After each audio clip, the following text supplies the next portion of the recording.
Outlaw Apostle Podcast.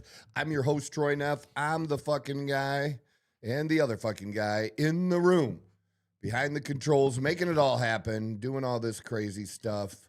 And we got big plans coming up for the new year for you, which we'll be starting to cue you in a little bit on.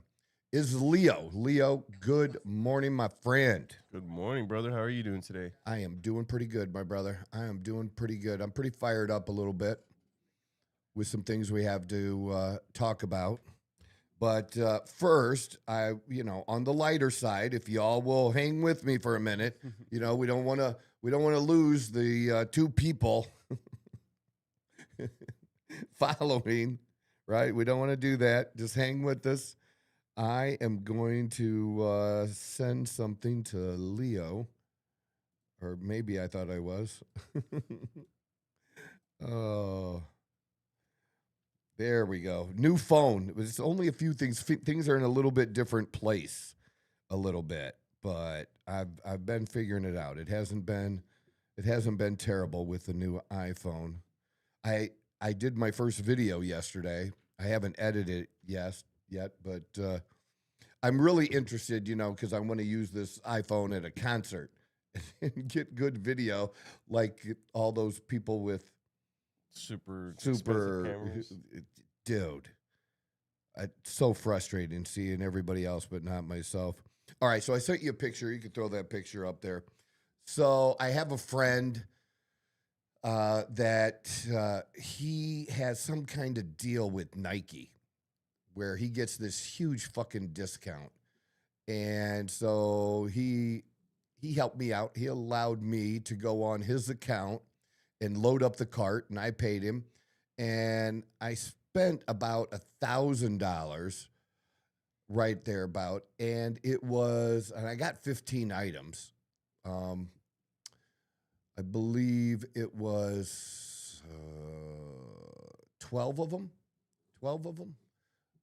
Yeah, 12 of them were shoes. 5 and 8, yeah. Or 13 of them. Anyways, it was lots of shoes. And I did buy shoes for myself, which I'll be posting that video on my Facebook if you're a shoe person. But these shoes that Leo's going to pop up here are for my grandbaby. Now, you got to remember that my daughter, Samantha, her middle name is Jordan. And I actually named her Jordan after Michael Jordan. So, and in fact, that was when Jordan retired. And I was I was not happy. That's when he did his first retirement, right? And then ended up playing baseball. And I'm like, oh, my kid's not going to see the greatest basketball player of all time.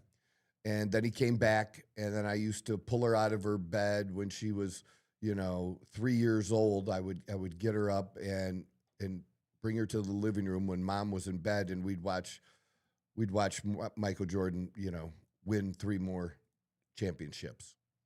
So her middle name is Jordan. And I bought her, these tiny little baby Jordans that were like soft. They were almost like slippers, but they looked like shoes, but they weren't really shoes. They're like the first kind of baby shoes. These aren't the first these are the first baby shoes, kind of, but not that kind. These are like legit shoes. And look at how fucking cute these are. Man, is that just so great? Can they see them? Are we good? Yeah, okay. Yeah, the pink, it just rocks, and I don't know what the deal is with the pizza-looking box with the brown ones, and they always have something going on. Nike does. So yeah, I bought these for the grandbaby, so we'll be sending them out to Nashville today, so she can have them and rock them at Christmas. And yeah, I'm just having a ball being a grandpa and can't wait to get back there and see my daughter, her husband, Bobby, who's awesome, and little baby Q. So baby Q going to be rocking the J's like Papa.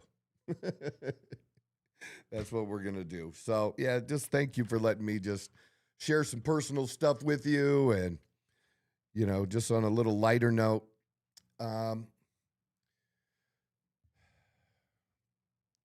this is really serious to me, like really fucking serious to me. because for me, addiction is life and death. And I don't know if people really understand that or not. And people who don't know, because I've seen other people comment on Rob Reiner's murder and the fact that his son, who is a drug addict, who's really never gotten sober, who's been to rehab that we know of a minimum of 18 times, starting around the time he was 14 or 15, and he's in his early 30s now. And I definitely have, I have some thoughts on this.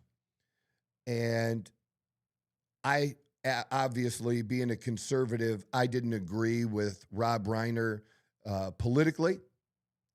But I do acknowledge that this guy, was a decent actor, at least, He was in one of the greatest television shows of all time and All in the Family.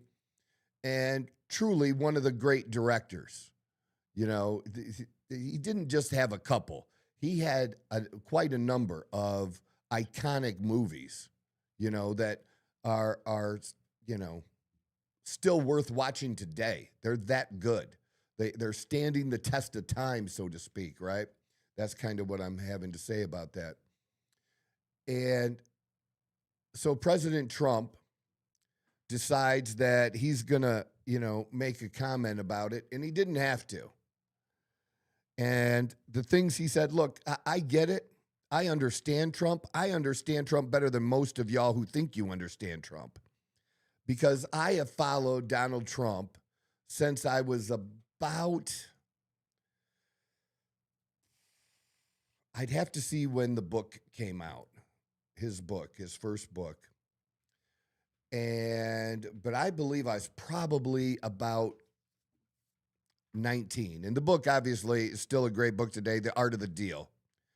And I read that several times, 87. 87. So that would be right. So I'm about 19 then. So since I was 18, 19 is when I, first learned about Trump and, read his book and learned more about him. And I've been following him for years and years and years since, right? This whole time. And in saying that, like I said, there's none of y'all can think you're conservative are more conservative than I am. But can't we be conservatives and not be, assholes all the time? I give people back what they give. And so again, I get that with Trump. If you come at me, I'm going to come back at you hard. And anybody who follows my social media knows I don't take any fucking shit from any motherfucker. And I'll come back harder at them than they do at me most of the time, especially if I engage, right? If I engage, I'm coming at you hard if you attack me in a stupid way. You can disagree with me all you want. I don't care about disagreement. But if very quickly you're tapping me, like I'm gonna slug you. That's the difference, okay? I'm gonna hit back harder than you hit me, and Trump's the same way. And like I said, I totally get that. But there's a fucking time for everything. And I also like to think I'm a decent fucking human being and that I have a good heart.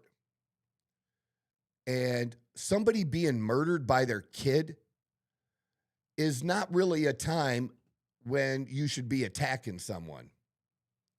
It's just unnecessary. And nobody is talking about what I'm going to talk about next. Nobody. Because nobody has this perspective, really, I guess, that I do, or people that have the same perspective I do don't have a microphone or aren't talking about it. But I've literally, of everyone that's talking about it, whether it's nobody, no names on social media, or people reporting on it, whatever, nobody's talking about what I'm going to be talking about here. That Trump missed an incredible opportunity because he decided to go a different direction. And then this gives, because he attacks him, this gives the left who doesn't need any prompting because they're left-wing lunatics to talk about, that Trump just called a reporter piggy or, called, people losers or, Pocahontas and all these other things, most of them, that was to me different because those people are alive and they can fire back. And, Rob Reiner said some not very nice things about Trump.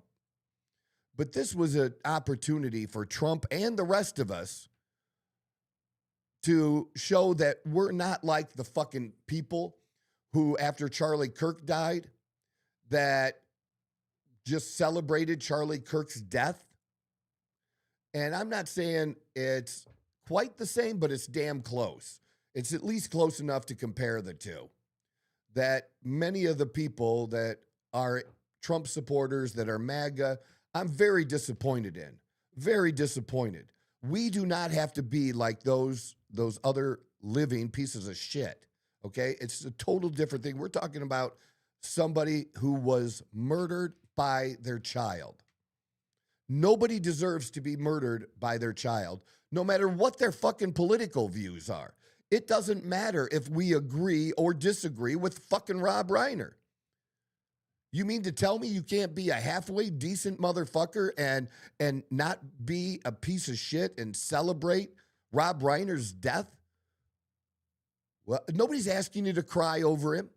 Nobody's asking you to say nice things about him because you know what you can do? You can fucking say nothing at all.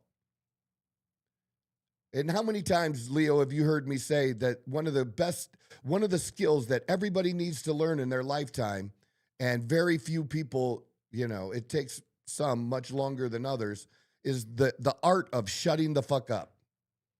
You learn to shut the fuck up. It's a skill. If it wasn't a skill, more people would be able to do it. But apparently they can't. I'm not, if I say anything nice about Rob Reiner, it's going to be about his work. Because his work is great. It's no different than the president. I like the president as a person. I'm not liking this part right now, but I like the president as a person. I could hang out with the president. I could be friends with that kind of guy. I have no problem with that whatsoever. But I'm not going to, in doing that, I'm supporting him, and I care more about his policies right now. And I tell people, you don't have to like him, but look at the policies. And the policies are the policies we want, even if you don't agree with the other shit that he does. I like both things, but some people, they're just gonna, but then you have the people that dismiss his policies because of the personal things. And I think that's a mistake to do that. And it would be a mistake to do that with Rob Reiner. It would be a mistake to, say things about him or attack him or his work. Now, if you just didn't like those movies, I find that hard to believe. There's some really, really great movies. And I'd really be surprised if you don't. You know what? Can you do that? Can you pull up a list? Like usually Google has that where it lists Rob Reiner's movies and it'll have little pictures and stuff. Because I just don't believe people who think, well, I never liked him. I never liked his movies. Bullshit, you didn't like his movies. Bullshit. I mean, we're talking about, like I said, classics. I wasn't big on Spinal Tap myself, but I know that was huge. That was kind of cult-like. Stand By Me. Oh, my God. Stand By Me. You can watch it that's still a great kid show. When Harry Met Sally, I don't know if you've ever seen this or not. Dude, there's a scene in When Harry Met Sally. They're in a diner talking, and they're talking about women faking it. And he thinks he can tell if a woman fakes it. He thinks he makes every woman come. Oh, and bed. Orgasm. Yeah, he thinks he can make every woman orgasm. And if a woman was faking it, that he would know. Well, Meg Ryan, she does this thing where she just like they're eating in a diner, where she just starts to she starts touching them. Oh God, she starts doing and basically fakes an orgasm at the table for the whole diner to hear. Okay. And then right after that, she picks up her fork and starts eating again, and the camera goes to this other older woman, late 50s maybe, something like that, in a booth, who tells the waitress, "I'll have what she's having." Oh, I have seen that. It's a great line. It's one of the great lines, dude, of all time. It's so good, dude. It's so good. And you just go through Sleepless in Seattle, another great one. A Few Good Men. I have seen that, yeah. Yeah. You want me on that wall. You need me on that wall. I mean, it's a great fucking movie. What the fuck is somebody saying? Oh, I don't like any of his stuff. If there's not at least one movie on here, The Bucket List was a good movie. If there isn't at least one movie on here that you like, it might be because you're really young and just don't know, but if you're older, you just know, right? He was great. So I guess what I'm saying is the political side of Rob Reiner. I can appreciate his work and think when it comes to politics and the things that he said about Trump were just shitty. And he said a lot of shitty things about Trump. And while he did it Trump had an opportunity, and I'm sure he maybe sometimes did and sometimes didn't, reply back when he was alive. But the fact is he's not alive now. And does that change whether Rob Reiner was a good person or not? It depends on your point of view, whether you have his political beliefs or not. That's it. That's what it depends on. And he has different political views than I do. But that doesn't mean that his work is shit. And again, just because you don't like the way Trump says some things, it doesn't mean his policies aren't good. But here, the president had an opportunity to do something else that I think was lost. But first, we're going to go over with you. I'll read it to you. For those of you that haven't really, maybe you've seen it, you've heard people talk about it, but you haven't really actually seen the words firsthand. And people even questioned me when I posted this, Leo. Like, if this is true, I actually did the snapshots that I posted, that I put together. Those are from Trump's Truth Social. And I posted a response to his Truth Social. And I shared that what I did on Facebook. Yeah, go into the individual ones like you were just doing. So we can see it's easier for me to read and instead of pulling it up on my phone. A very sad thing happened last night in Hollywood. Rob Reiner, a tortured and struggling but once very talented movie director and comedy star, has passed away. Well, first of all, he didn't pass away. When somebody passes away, maybe they're passing away from, an illness or they're dying in their sleep. You don't say somebody passed away that when they were murdered. They're murdered. To me, passed away is more natural causes. Just a little thing with me. Trying to keep it a little more PG. I don't know. Why would Trump ever keep it PG? And his Truth respect. Social, but you're going to see if you haven't seen this. There's nothing about out of respect for this. Nothing at all. Together with his wife, Michelle, reportedly due to the anger he caused others through his massive, unyielding, and incurable affliction with a mind-crippling disease known as Trump derangement syndrome, sometimes referred to as TDS. I said this, and I'm going to say it again. Trump, nothing about Rob Reiner's murder had anything to do with Trump. Nothing to do with Trump. And for Trump to make it about himself, okay, it's not narcissistic like some people are going to label it. It is ego. It is egomaniacal. Okay, it is that. It's ego. But look, Mr. President, this was not about you. And what happened isn't because he didn't drive his son crazy because of TDS. His son has been struggling with addiction since his teenage years. And that's something I fucking know about.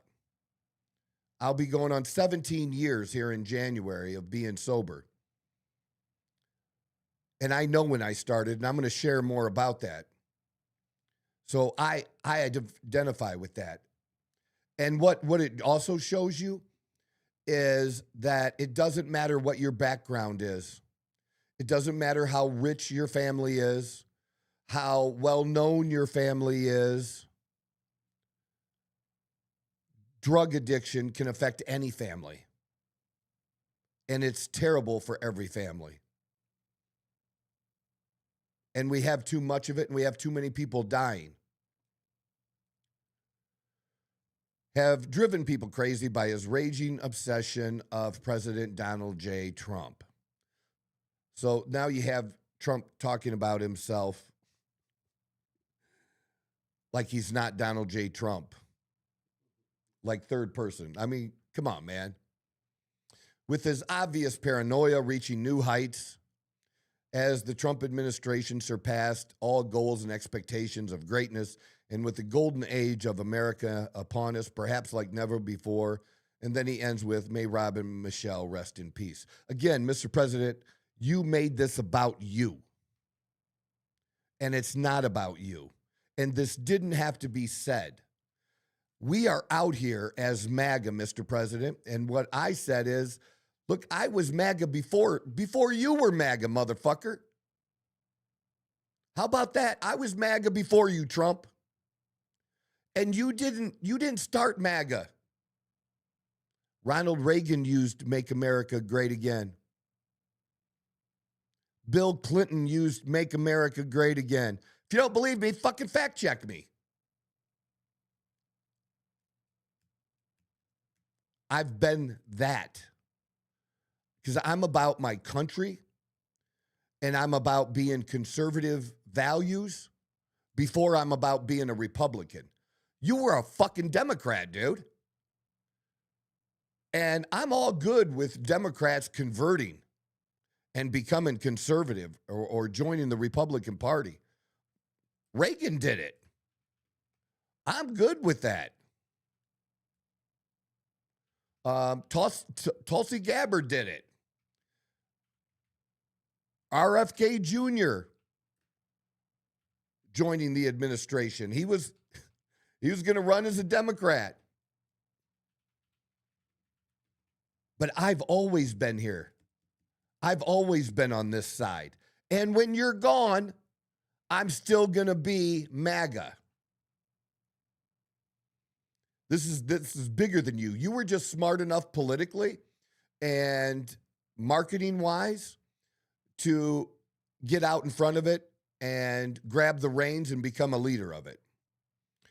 But here, man, you got to give us a fucking break, man. This is why you should have won all fucking 50 states. But you just make it so hard. You put the roadblocks in front of yourself because you make it harder than it has to be. You can be a truth teller. You can tell the truth about Rob Reiner. And you know what I was thinking of doing? I'm going to do this just off the cuff, right? I'm going to give a little speech that could have been a little speech when asked by a reporter, or he could have put it in a post on Truth Social or whatever social media he wanted. But I'm going to try to give you a little bit of what maybe the president should have done. Somebody asks a question, Mr. President, do you have any thoughts in regards to the tragic murder of Rob Reiner. And he's going to be like, well, Rob Reiner wasn't a big fan of mine. And honestly, I'm not a big fan of his. He came at me politically, said all kinds of crazy things. But I will say this, he was a great director. And it's terrible that, nobody deserves to be murdered. And in this case, unlike Charlie, he wasn't murdered because of his views. He was murdered because his son was an addict and maybe also has some mental illness linked to it too. I don't know. And if you've been watching what I've been doing, and I've been getting a lot of backlash from some of these Democrats, we've tried for a long time, since Ronald and Nancy Reagan, to have this war on drugs. And the truth is, we haven't been successful at it. The drug dealers are winning. Now, there's another side to it, and we need to figure out this other side. We need to figure out what we can do to reduce demand. That's what we need to do. We need to be able to reduce demand for drugs, for one. And then the other side, which I'm doing something about, is I'm going after these narco-terrorists who are bringing these drugs and this fentanyl and stuff into our country that are killing thousands and thousands and thousands of people every single year. But I got people fighting me for that. And these drugs that come into our country also feed these addicts like Rob Reiner's son, who then murders him. And that's just tragic. But that's why I care so much about going after these drug dealers and the way they're bringing the drugs into the country. So I hope that they're resting in peace. As I said, he didn't really like me and I didn't really like him. But the bigger picture is that drug addiction can infiltrate any family. It doesn't matter your wealth and doesn't matter your fame. And that's what I have to say about it. What do you think about that, Leo? That's, a better way to handle it, for sure, instead of making it about yourself. And isn't it a better way than just... I didn't say anything like really nice about Rob Reiner other than I acknowledged his good work as a director. Yeah. I acknowledged the fact that he didn't like me and I didn't like him. I'm not changing my opinion about him just because he died. I don't like when people do that either. I don't like when people, if I don't like, I didn't like John McCain when he was alive. So I sure the fuck didn't like, I didn't all of a sudden like John McCain when he passed. Yeah. But you know what I didn't do? I didn't fucking celebrate it. I didn't say, good thing we got rid of that son of a bitch finally. I didn't say that. Mm-hmm. And if you want to say that, say it fucking privately and make sure nobody's recording it. Don't text it where somebody's going to have it in writing. Okay? Tell your spouse. Tell your best friend. And it's true that Rob Reiner had TDS. But there was no reason to fucking bring that up, and it had nothing to do with his death. TDS had zero to do with Rob Reiner's death. And it just makes the rest of us, Mr. President, like we're defending you every motherfucking day on social media. Pushing back every fucking day. How fucking hard do you want to make our job? You know what I'm saying? How hard? Because, it wears people out, dude. We like the policies, but people start to think, is this shit really worth it? And that's why we can say the election was stolen. We know that the election was manipulated in 2020. At least, if not at the ballot box, it was manipulated by the media, because of covering certain stories or not covering some stories. And we know that by polls that were taken, that people actually said that if they would have known about Hunter Biden's laptop before the election, it would have changed their vote. So we know that that's true. But, Mr. President, you were wearing people out, man. You were wearing out the people in the middle, okay? The people that aren't fucking hardcore people, okay? You're wearing those motherfuckers out. And otherwise, your reelection, you could have even overcome that manipulation by the media and won anyways, because it would have been overwhelming. And it would also help. I'm not going to go off on in a separate rabbit hole, but it would also have helped had you acknowledged that, mistakes were made during COVID. And choices were made that you regret and reverse those choices. And that would have been helpful too. But the biggest thing, man, we've been dealing with this shit for like 10 fucking years now. Maybe a little bit longer, counting, when he first came down the escalator. From that till now, 10 years, dude. Dude, do you know how many motherfucking MAGA hats I have? Yeah, Leo's seen a lot of them. I got like 20, and I've bought them for other people. One of my staff members, one of the guys that works for me wears MAGA hats. Dawn proudly wears MAGA hats. I made a shirt in 2024. Multiple shirts, actually. Yeah. I made a fight shirt with the fist. That's just a great shirt by itself. And then, supporting the felon. I made a felon t-shirt that was just like, we don't care. Because I actually know what the 34 felonies are, that it's all bullshit. And anybody who gets past, and actually reads about it would agree, especially if you would take Trump's name out of it and just like read it that way. You'd have a different view. Even the people who hate you, Mr. President, would have a different view. But this just was not necessary. And you know what?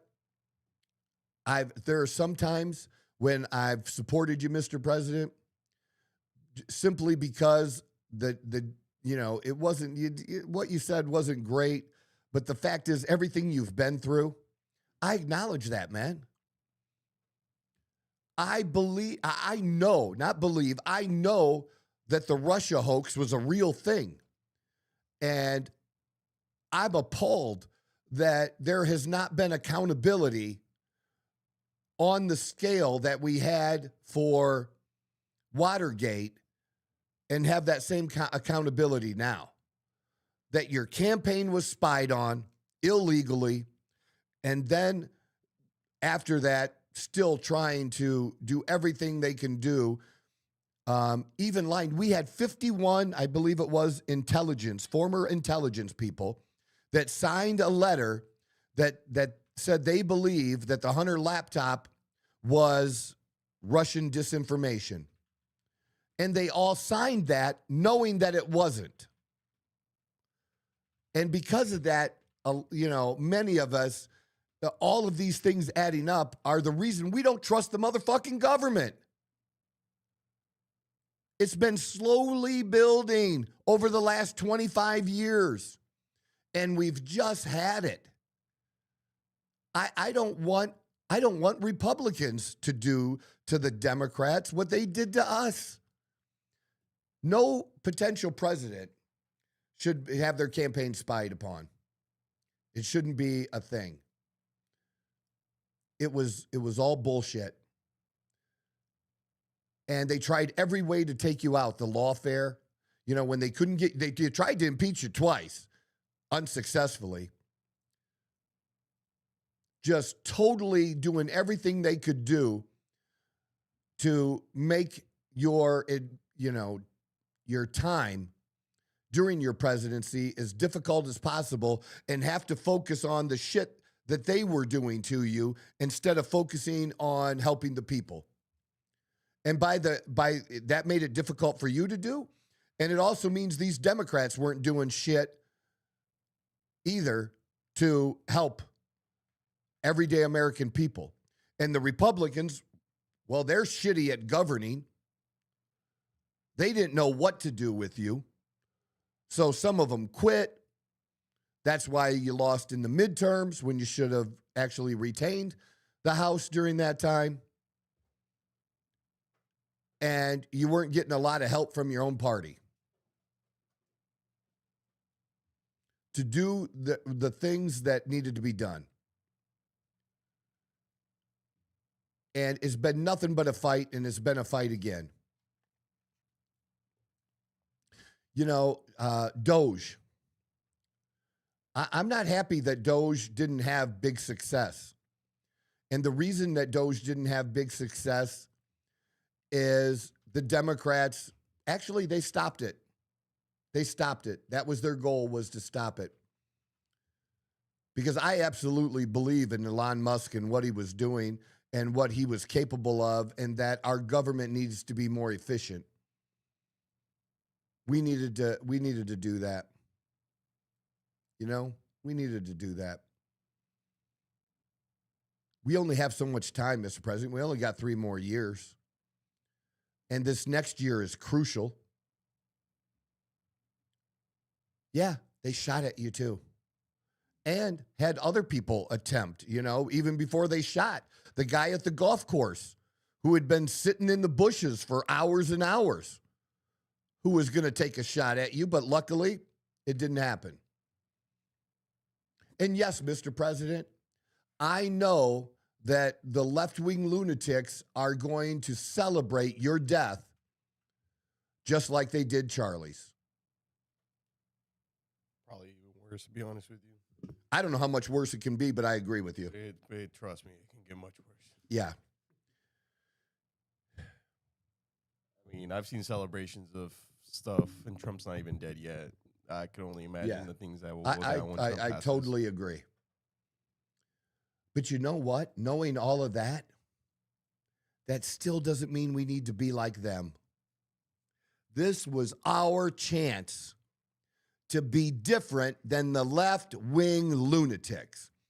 Again, I get getting down in the fucking mud and fighting with those fucking pigs. And I can fight as good as anyone.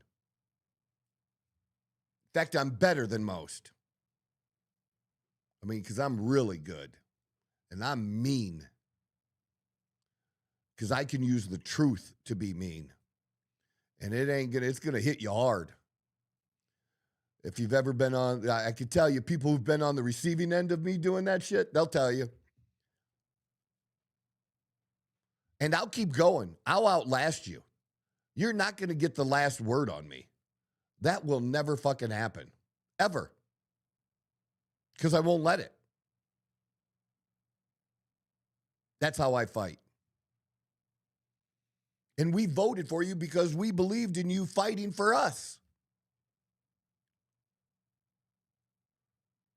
We haven't felt like we mattered. Not when we say Congress, not just Democrats, not just Nancy Pelosi. Look, I'm a capitalist. But it's not capitalism when people and members of Congress are allowed to do insider trading and become rich that way. Even as just a civilian, I'm not, if I came into possession of material information that wasn't public information, or somebody that worked at a company had that information and passed it along to me, I may or may not get caught. But if I trade on that information, that's insider trading. I'm not allowed to create wealth by cheating. And I've seen other people do it. And you know what? When you fight every day like I do in business to get to where I've been twice now in my lifetime and having to do it a second time and work hard to get there, and I see other people that have cheated their way there, It's hard to take. But I can sleep at night. I know that I'm actually helping people.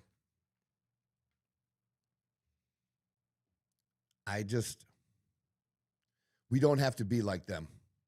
There is no reason we have to be like them. And it was dumb. It was just dumb, Mr. President. I'll tell you, the people around you won't tell you, you know who you need? You need me on that inside team.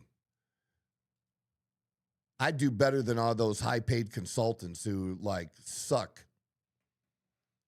You just had, Mr. President, your chief of staff, who is your campaign manager, who is a great political mind, do something enormously dumb and give access to Vanity Fair, give Vanity Fair access to her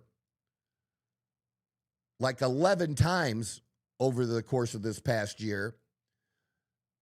And what kind of article did you think Vanity Fair was going to write about the Trump administration? Jesus Christ. Come on. Seriously? Somebody as experienced as your chief of staff? Come on, man. She knows better. So why was that done? You need some other people to just tell you the fucking truth sometimes. You know what I mean? And I really mean that. It's just tell you the damn truth. You don't have to do it this. Look, you could have taken this terrible thing and you could have turned it into something positive about addiction or fentanyl killing people. You could have said, this is why I'm doing this. This is why this matters. And on that front, let me tell you, too, that I know some people who have been helped by recovery centers, but I don't know. I don't think that they've been as successful as just people who've gone to AA. That's my personal view on it. Isn't it the same thing? They use some of those principles, but, that's on the inside. And also, sometimes you're forcing people. And that has its good and bad points. I've talked about that, where, if a court orders you to do that, or if a court orders you to attend meetings and you got to get that paper signed, you're just showing up. You're just showing up to get your paper signed. But what may happen is down the road, you did sit in that meeting. You did hear things that maybe 3 years later, when you're actually ready to get sober, you'll know where to come back to. So I do get that. Mm-hmm. But I guess I'm not a huge fan of why you're there. Who is the court to order people to a private organization? It's not a public organization. It's anonymous. It's just not built that way, We take donations from those that can give them at our meetings to supply coffee and maybe a small plate full of cookies sometimes, right? Depending on the meeting. Mm-hmm. All right. Yeah. And then, what I did, one of the things that I did was called 90 and 90. And that's you go to a meeting every day for 90 days. Okay. And they might have those meetings in the recovery house or center or wherever that they're getting that too. And again, they use the same principles, but it takes longer. I did things pretty quick, but I didn't do things within 30 days, you have to go through the steps. And then, your fourth and fifth step, which are really big deals, that takes a minute, man. And are you really digging it? And the thing is, that first 30 days that you're sober, you're coming out of a fog. It's a literal fog, man. Yeah. Because how I was thinking when I first started going to those meetings was way different a month later. I was like, woe is me, life sucks, just terrible. Yeah. Just the withdrawals from not having it. And that's good. And some people that you might say they need it. Maybe they do, but some of the drugs they put people on, are just as bad as the drugs themselves. They keep them on too long. And here's what I used to tell people, you know what? Your withdrawal's going to suck. But, if we can keep liquid in you, or if we can get an IV in you, or whatever you need so you don't dehydrate or whatever, then you shouldn't die from the withdrawal. Yeah, I've heard alcohol withdrawal is actually one of the worst ones, though. Like, your body, the way, I agree. Chemically, breaks down. But you know what? You can gut it out too. For sure. And the reason I say that's important, so you remember how bad that fucking shit is. So whenever you're thinking about that first drink again, and you start remembering back and, well, what the first drink leads to and this, and then you're like, it's not worth it. I don't want to have to do that again. My life's going to get into the shitter even quicker this time if I start drinking again. And then I have to go through this again. That was god awful. That's why I want people to experience that again. So, but I'm not shitting on people that do go to the recovery centers. I'm just talking about what the success rate is, and that it's become a big moneymaker. Well, AA is not a moneymaker, dude. AA is not making anybody bank.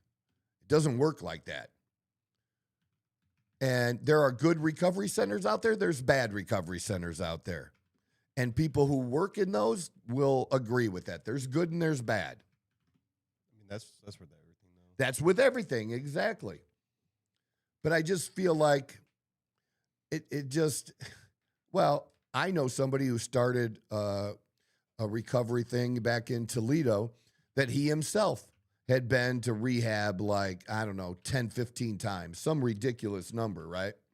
And then finally got it, and then created something to help others. That's great.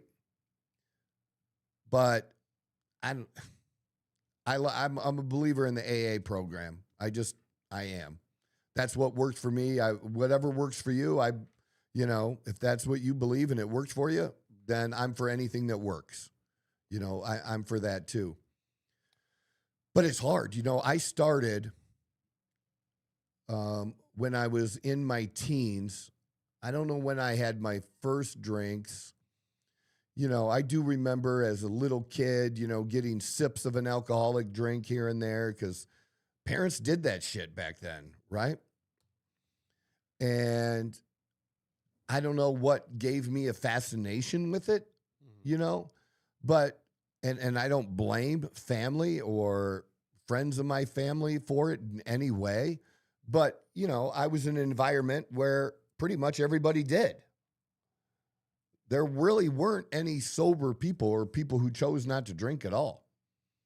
Pretty much almost every adult I can remember drank. Yeah, it was just like a common thing. It was just like drinking coffee. Yeah. It was just like what you did. Yeah, it was what you did. Yeah, no, I get that. So I thought maybe it was something I should do. It turned into way worse.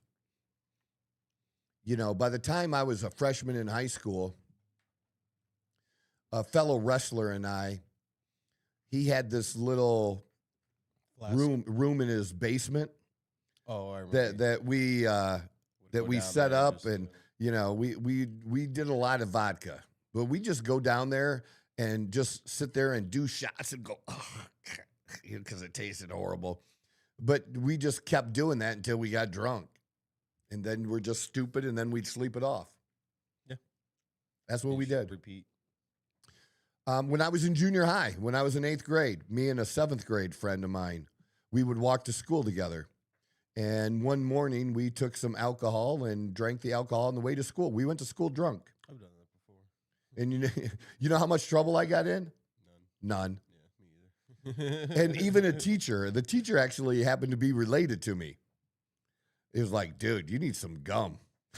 You know what I mean? Help like he didn't, yeah, he didn't report me. Like And even if it, I'm grateful, well, I don't know about being grateful for that, but it's one thing telling the school, but he still had access to my parents.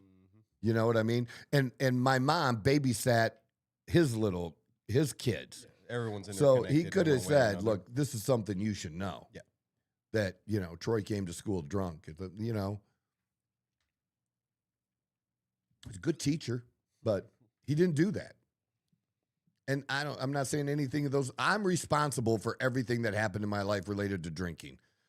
It's nobody else's responsibility. And those early things about drinking were, it wasn't an everyday thing. And this is how I was as an alcoholic pretty much my whole life until I truly have gotten sober one day at a time. And today's the only day I don't need to drink. Today. That's all I focus on. But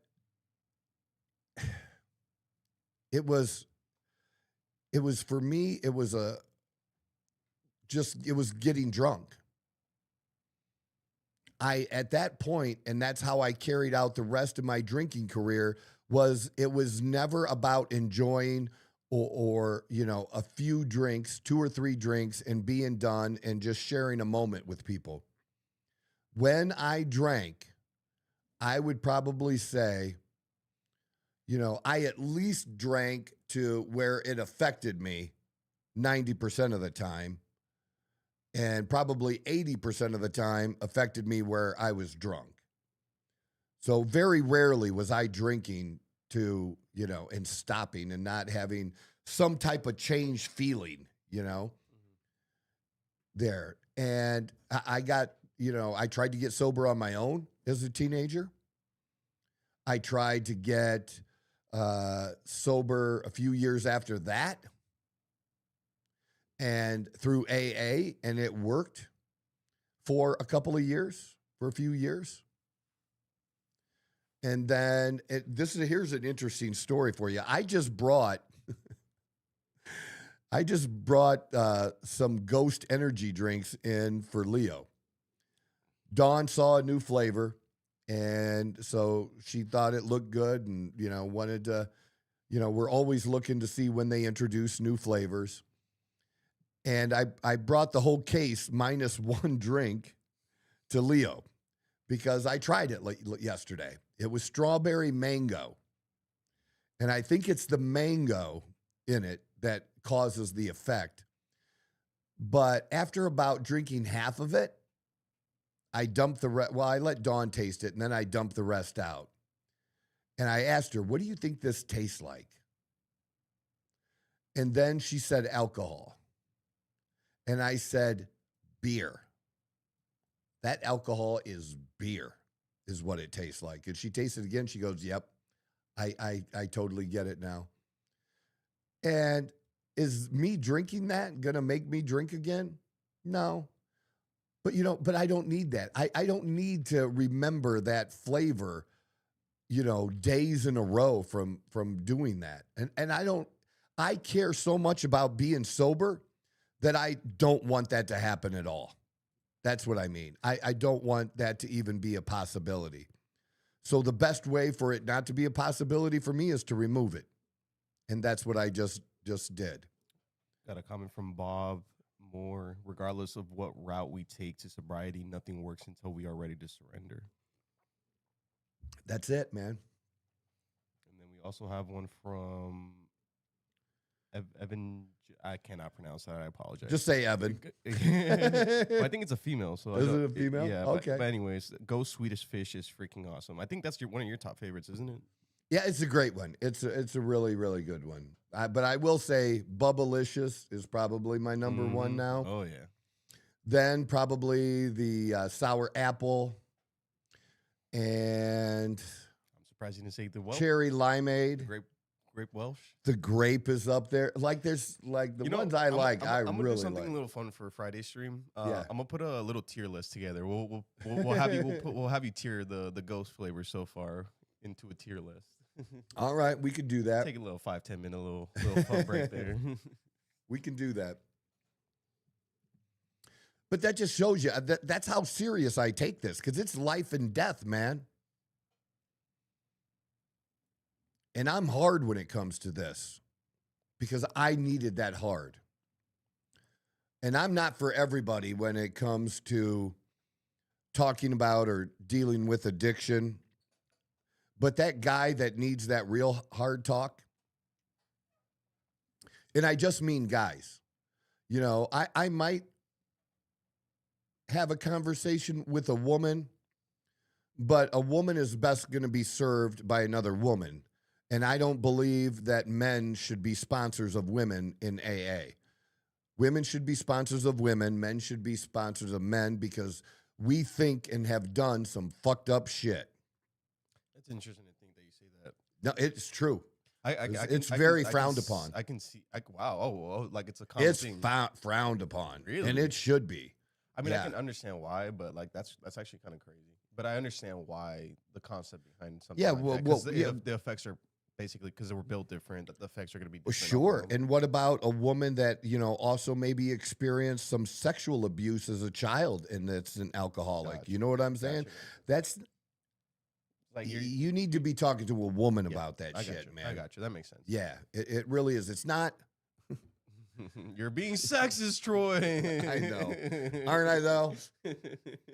Aren't I though? But it literally is life and death to me. And when people joke, man, I go off on them. We don't all die quickly, but it's a slow suicide for many. And you're just hoping before that final breath comes that that person gets sober. Some people have been given multiple opportunities like I was. I was given a couple opportunities. I'd probably say maybe as many as 3 or 4 at least to get sober. Because some people do AA and they're sober for a minute. They're sober for a week. They're sober for a few months. They're sober for a couple of years. I've seen people in the double digits go back and drink again. Yeah, I actually have quite a few uncles and stuff like that struggled with stuff like that. Yeah. So it's not something you beat. It's something that you gotta live with for the rest of your life. Yeah. Yep. Absolutely. And it takes that daily diligence and you know, and it's funny because I know you were always constantly saying that like it doesn't just affect the person that's actually drinking, it also affects the people around them. 100. And like that is something that I experienced a lot growing up, because one of my uncles is like super bad, like alcoholic. And I mean, a lot of like me, my sister, my brother, you know, we obviously were a little bit the younger generation, so we'd be like why do you guys keep helping him? Yeah. Like you guys give him a house to sleep in, give him food and all this and this and that, and he just continues to make all these mistakes. And then like recently in the past like 5-ish years, I want to say, it's gone like really bad. And it's tough on the people around, and you don't realize until you actually experience it how much it actually affects like the way people will think, because that person's around in the area and stuff like that. So it is unfortunate. It's very unfortunate. Terrible, man. And that is not the way to love somebody. Nope. By enabling them. And that happens too often. I know it's like, because what the people around him are doing is provide him a soft place to land. Yeah, because they care. They obviously care for him. They love him. Right. That's their sibling. But at the same time, you got to find like that line where look, you can.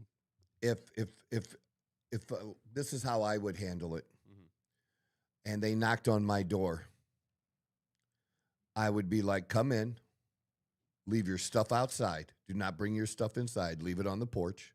Whatever backpack you have or you're bringing with you, leave it outside. I will feed you, and then you need to go. But I'm not providing you a place to stay. I know it's raining. Right. Yeah, it's raining. You need to experience the rain.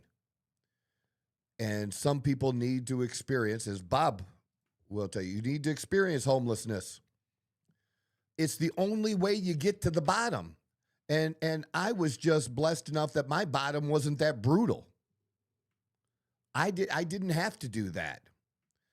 We all have different bottoms, but I can tell you what, if somebody's having all this kinds of crazy shit happen to them that you just described, well, they're not hitting their, if they continue, they've obviously not hit their bottom, because what happens when you're ready, as Bob said in the comment, when you're ready, you don't do it till you're ready. It's because you're like, I'm done. I'm done. This is the literal way I express this. When I decided to get sober, it was, I don't even care about my life getting better. Everything just around me crumbled at one time, and I was at the top at the time. From the outside looking in, I had an incredible life, and it all crumbled. I just wanted it to stop getting worse, I didn't even care if it got better. I just wanted to stop getting worse. It was like a whirlwind, and I just wanted the world to stop spinning. Just, like when you'd get drunk, if you've ever experienced this, and the room is spinning. Okay, I just wanted the room to stop. That's it. But I was done. And at that point, I was finally at this point, willing to do anything it took. If you say that I'm willing to do everything but, if there's a but, you're not willing. I'm willing to get sober, but I don't want to give up these two friends. I'm willing to get sober, but I don't want to give up my addict spouse, addict girlfriend. I'm going to try to get sober while she's still using. Yeah, that'll fucking work. That'll be a good one, right? Man, that shit doesn't fucking work. You have to be willing to do everything. I want to get sober, but I don't know that if I can do a meeting every day. There are literally meetings from usually, it could be as early as 6 o'clock, but usually 7 o'clock, at least back in Toledo. We were blessed with a lot of meetings in Toledo. So let's just say 7 in the morning until, like, the early bird meetings till 8 o'clock at night will be the last one somewhere. 7 to 8. And there's always lunch meetings somewhere. So, if you have to go on lunch, go on lunch. Fucking take your little ham sandwich with you to the fucking thing. People won't care.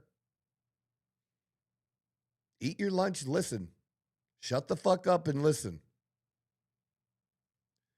Willing to do anything it took. And it wasn't until then that I got sober. I was willing to do anything that was asked or required of me, because what I was doing wasn't working. And I got a sponsor within a week.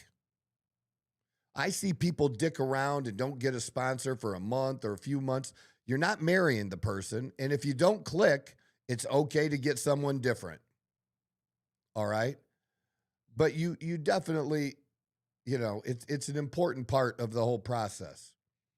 Somebody who's completed all of the steps, completed them all. You don't want, and to me, you do not want somebody that has only been sober a year or two. Now, I'm sure some places they do that and let them sponsor people, but I don't think that's a good idea. I specifically went to men's meetings where there were people with 10, 15, 20, 30 years of sobriety. And I wasn't going to engage any sponsor that wasn't sober at least, or potential sponsor that wasn't sober for at least 10 years. 10 years. Somebody who's been through the shit, that's walked it, who can take my hand and help me on my journey through. And I'm grateful I had a very good sponsor. And other people in the room that gave a shit, because I showed up every week and they learned about me. And I went to men's meetings because I didn't need to be, I was already distracted by fucking women. All right. I don't need to be distracted by somebody in AA. You see that shit too. I would go to, when you're going to a meeting every day, you're going to go to some co-ed meetings. And I did. But my main meeting, my home group was men's. Thursday night men's, and later Monday night men's became my home group. And I still went to both Monday and Thursday night men's, both. But that's because I could say whatever the fuck I wanted, especially saying the word fuck. I didn't have to hold back because there was women in the room or anything. I could just do me. But can you imagine this young guy in his early 30s been struggling for 17, 18 years with addiction and he still hasn't, you got to put that genie in the bottle on a daily basis. And he's just not able to stack up days. And now the result is that, and like I said, maybe some mental illness, he kills his parents. Yeah, he had signs of schizophrenia and some psychosis because of the drugs he was taking. And the drugs today are way different than the drugs when I first started. I remember like even the weed that I smoked was in the late 80s and 90s, that was stronger than what my cousins said they had in the 70s. And now today, with these grow farms, are you fucking kidding me? I hate to use the word weed on steroids, but weed on steroids, right? Yeah, I mean they've got it down to a science now. Oh, so much so. It's so fucking potent, man. Yeah, so potent. And like the biggest thing that I've actually, from being like working in the cannabis industry and stuff like that, like it's honestly like if you are smoking weed, it's honestly better to just stick with the lower end stuff and just kind of roll with it, because once you get into like those really heavier and stuff, like you are going, especially men. There's actually a study that younger men under the age of 30 that smoke high quantities of THC have a very high likely of getting a psychosis or like some sort of mental kind of thing. So if you're a younger man, don't get stupid high every single day, dude. It's not gonna be good for you. It's not gonna be good for you. It's not Moderation. like this, easier drug like it used to be. It is not. No, it's way more dangerous. 100%. The new weed is way more dangerous. I agree. You gotta be careful with it. You gotta be careful with it. And that's just where we're at. But that's why I think it was so important, that the president could have focused on that. And what a tragedy it is for parents to lose their kids to fentanyl. What a tragedy it is for parents who tried everything they had with it. Look, they had the money. You may not have the money or the financial means to do certain types of recovery and things. They had the money. They had the access. And still, they couldn't help their child. And of course, those kind of relationships are going to be strained, just like what you described. Because they don't know what to do, they're going to try everything. And one of the things you're going to try is enabling, which absolutely never works. And then, how do you? Here's what you imagine as a parent. You decide to do the tough love. You don't let them, you don't give them money. You don't provide them with a place to sleep. And you let them out in the world in the streets to figure it out. And then you get a knock at your door, and it's 2 police officers asking you to come identify your child. How the fuck are you going to feel? But I'm telling you, that's the only chance. I was And about to there's say you kind of have to come to the yes, terms it's with not your that, fault. Like, it's You not your have fault, to. and then you kind of have to let it go. It's the only chance they have of getting sober is hitting that bottom where they become willing, where they're willing to do whatever it takes, where it's their where they're ready, which is what Bob said. I'm kind of curious now. I wonder Yeah. what the psychology behind it is. It better for a person to like just like straight up just be done with something like that, just be like mentally be like, oh, they're basically dead already, and then treat it as that kind of I like, don't know, especially but if you're doing that tough love kind but of you route. gotta, you're gonna maybe have some contact with them, Yeah. but you gotta have that distance, Mhm. and that distance is gonna be that you can't stay here. And so they're just going to wander out and they're going to get involved in shit and just not come to you. And you might not hear from them for Months, 2 months weeks, or like, 8 months or yeah. whatever. And it just is. And maybe like it's the only chance you have of them ever coming back sober. Because the other way, 100% never works any other time. Enabling Eating 100%. Yeah. That doesn't work. Where at least the other one, I don't know what the number is. 5% die and 95% don't. Probably. It's not like a huge number, but there is that possibility, man. There is that possibility. And what makes it worse is depending on the drug, which again is something that Trump could have talked about, is the person use a drug that because there's so much fentanyl in that specific dose that it kills them. Yeah, I mean the whole fentanyl situation. That can happen one time, dude. It could be your very first time. Dude, you can't die. Do you know how hard I won't say you can't. Do you know how hard it would be to die your first time drinking alcohol? I mean, it would have to be. We're talking about the consumption of alcohol, not necessarily like drinking and driving or anything like that. No, I'm just talking about drinking, just consuming, consuming it, and having because it has to be a very large quantity. Yeah, because now, and especially your first time. Yeah. What are the chances of that? Very slim, like less than 1%. But I'm sure, we all know of the college kid that maybe has drank 20, 30, 40 times, and now they're, partying their freshman year, and they, drink too much alcohol, and, it's just a thing, and it kills them. But I mean, it's not even close in comparison to like fentanyl. It's not even close. That's my point. Yeah, no. It's so hard. Or even with the new crazy weed, okay, on the weed I smoked, you can't die off. You're not gonna die. It's scientifically every day. You're not gonna you die. Can't die off okay.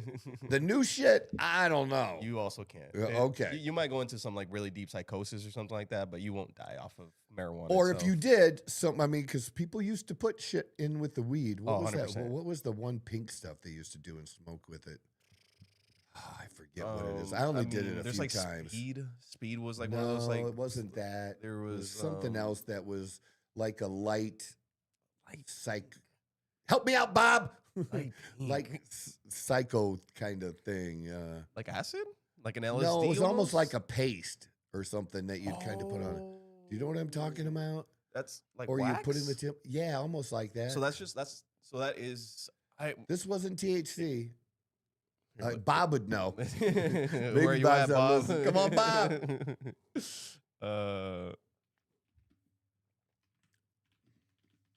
Yeah, put like what did people used to put in their weed in the 70s, 80s, 90s?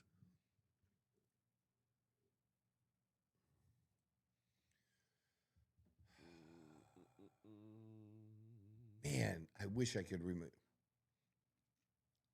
Because I know there's like hash and stuff like that. That's like, what was that called? I just had it on my. Yeah, not heroin. It wasn't heroin. I've never done heroin.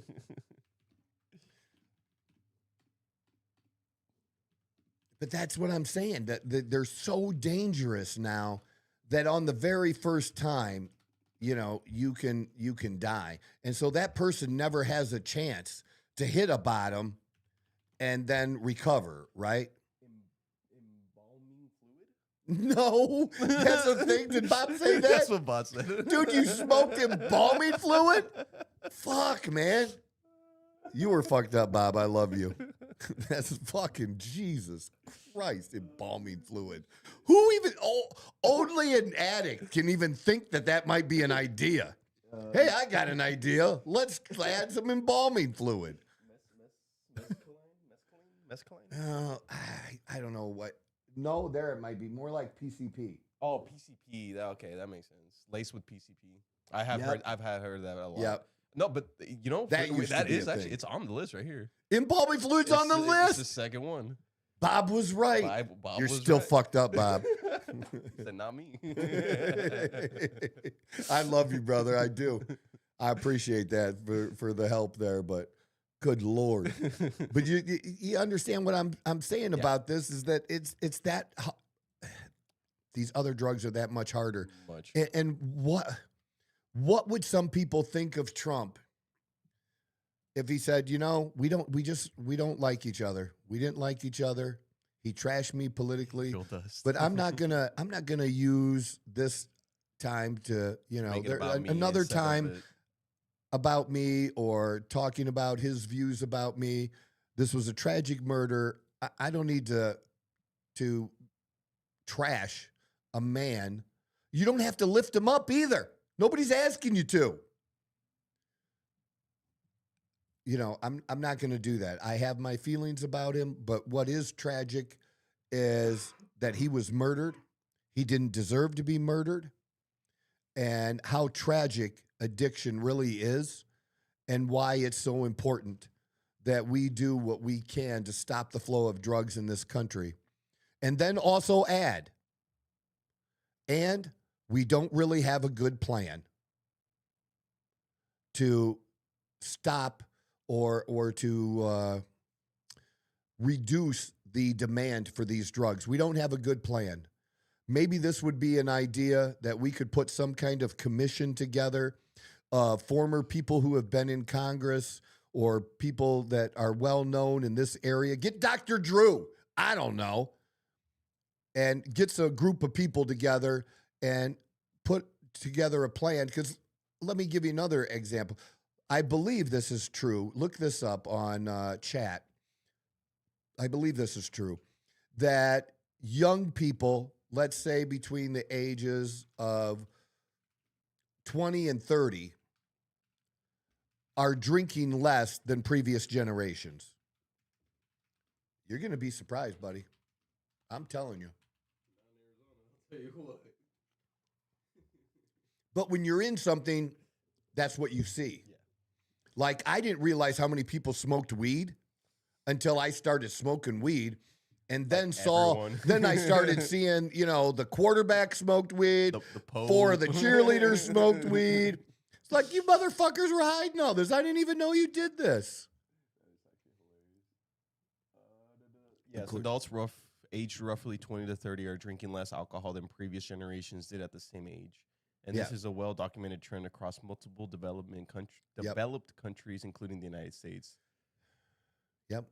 And the reason I knew that also to be true is because the numbers have been coming down of like making money off of alcohol, that, you know, the makers of alcohol, that, you know, they're not getting the growth they did in the past. Gotcha. And that affects everything. That affects, you know, restaurants. It affects, you know, just anything related to that. So back in 2001 to 2003, about 72% of U.S. adults aged 18 to 34 reportedly drinking alcohol.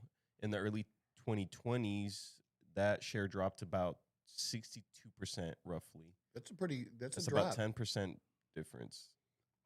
And I mean 10% in alcohol sales is going to be quite a bit of money. It's going to be. That's my point. But again, you made a good point, because like what I said, when you're in it, that's what you see. Yep.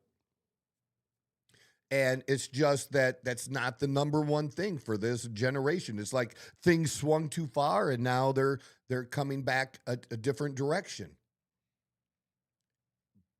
But still, so we've seen a lower demand. I don't know what prompted that lower demand yet. I mean, what's the reason that the young adults give for not drinking? If they've done all these, types of surveys, that should have been a question in there, right? Wouldn't you think? If I had to guess, how much it costs, maybe.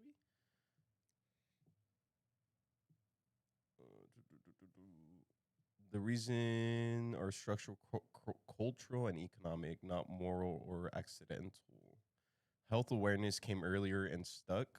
So younger adults grew up with Yeah. constant health information access, open discussions of mental health. Alcohol no longer solves social anxiety. Historically, alcohol served the main purpose of lowering. My best friend, man, he was Mr. Fun as soon as he drank. He was never angry or any of those. He was just fun, Having a good time. Yeah. Then he could do his white man dancing because he White sucked man dancing. dancing. He sucked dancing, dude. Totally sucked. Oh shit, that is hilarious. Where I actually danced, but he'd get out there and do the white man shuffle, man. Yeah, he'd be over there. Let's go. Let's get out there. And you could never, I don't think that dude's ever danced sober in his life. In his life, man. But that's the social anxiety. Alcohol, yeah, Yep. I still actually have quite a few 100%. friends that kind of helps. That Of liquid course, curse man. kind of helps. Of course, but I think the health thing is because a number of young people, there's another trend where young people are using iron skillets to cook their food and stuff. And because of the skills, it's become a bigger thing. That was grandma and grandpa did that.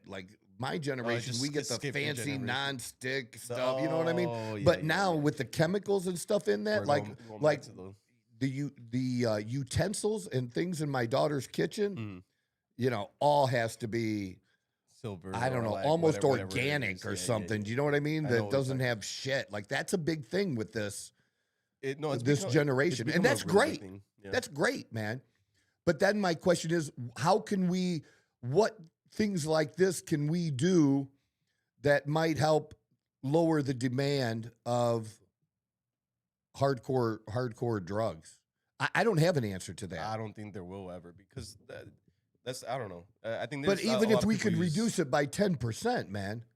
If we could reduce it by 10%, what if 90,000 people die? If we could save 10,000 people. The thing is, a lot of people take drugs for the escape of reality, right? Oh, of course they do. So unless you're gonna make reality much better for the every day-to-day person, which I don't believe is gonna happen. Right, but that's a good avenue to take. Yeah, I mean, but that's the thing, right? There's only so many aspects to life that an X amount of people are gonna really enjoy. So I get that, but that still is an idea. And with the things going on in this generation, thinking about look, this is with anxiety or what their careers are going to be and how they've been lied to about their what a college degree was going to do for them. That was they feel scammed, man. I get it. The younger generation feels scammed. But also, there's the other side to it. That's that personal responsibility side of me that's doesn't matter if you were scammed or not, man. You got to still figure it the fuck out anyways. Because the bottom line is, as much as we want the government to help and do something about this terrible situation, you can't count on them saving you. You can't. It's up to you.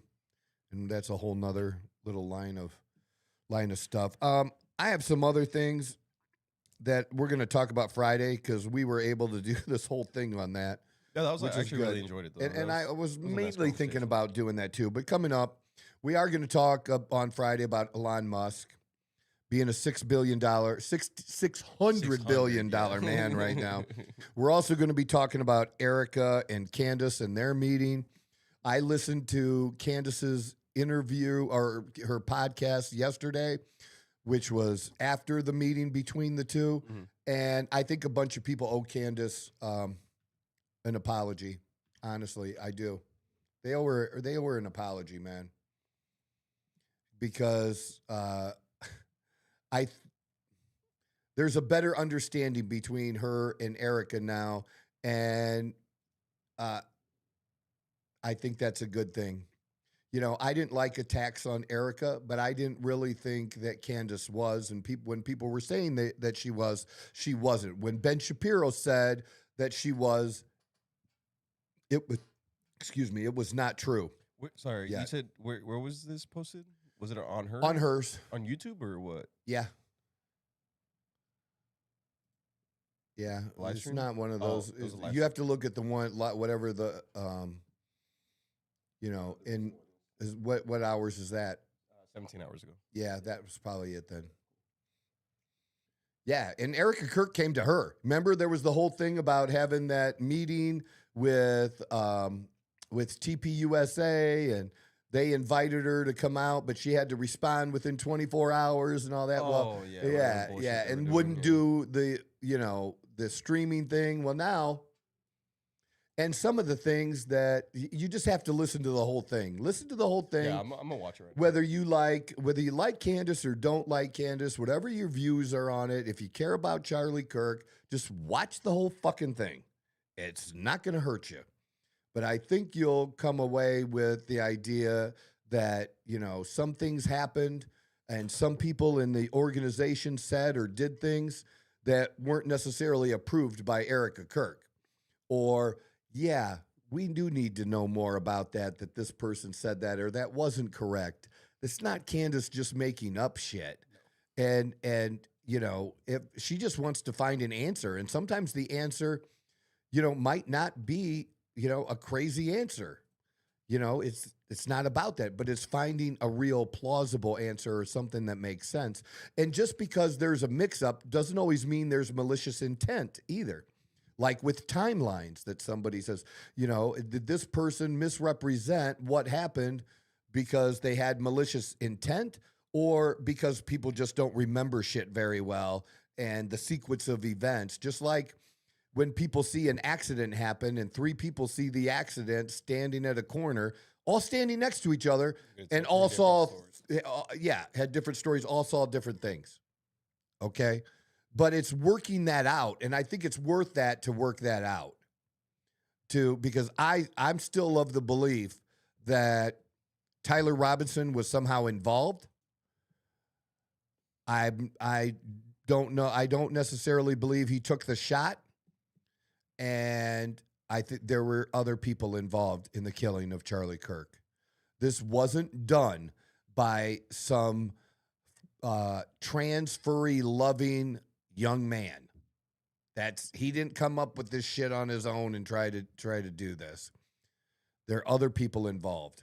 So we could talk about that on Friday and whatever else fucking happens, but check my Facebook page out. I post that stuff on there. I post content on X. Check them out. Sometimes I post my stuff on a couple different platforms. I try to do some different things on different platforms to keep it fresh and give people a reason to go to my different platforms. So, but hit that follow button for me, spread that, we're going to get some clips of this. I think we'll get some good clips of this for you to be able to share too with people. In the description, there's also a link tree. So that will have everything with Troy socials. It will have every social that has to do with the Outlaw Apostle podcast.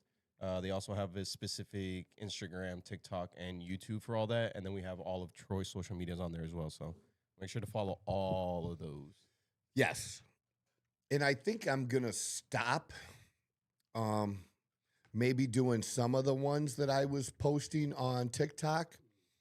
And because of the ones that you're posting on the Outlaw Apostle podcast page on TikTok, and then the collaboration. Yes. I don't necessarily need it on there twice. Correct. And so I'll put other content on that's not related to that and stop taking my time for the other one. Yeah, but you could, yeah. That might be a good thing. So we're figuring it out, man. But I'm not going anywhere. We're gonna figure it out and make this into something. And we want you to be along for the ride. Much love. This is the Outlaw Apostle Podcast. I'm your host, Troy Neff. I'm the fucking guy. Whoa. Who knew I would make it this far? They hated, they never believed me. Yeah, I would never drop the ball. I know I make it look easy. Yeah, Mayweather with the defense. I don't care what a critic got to say. I got them picking up the pieces. That to me, you really playing with your life. I'm about to come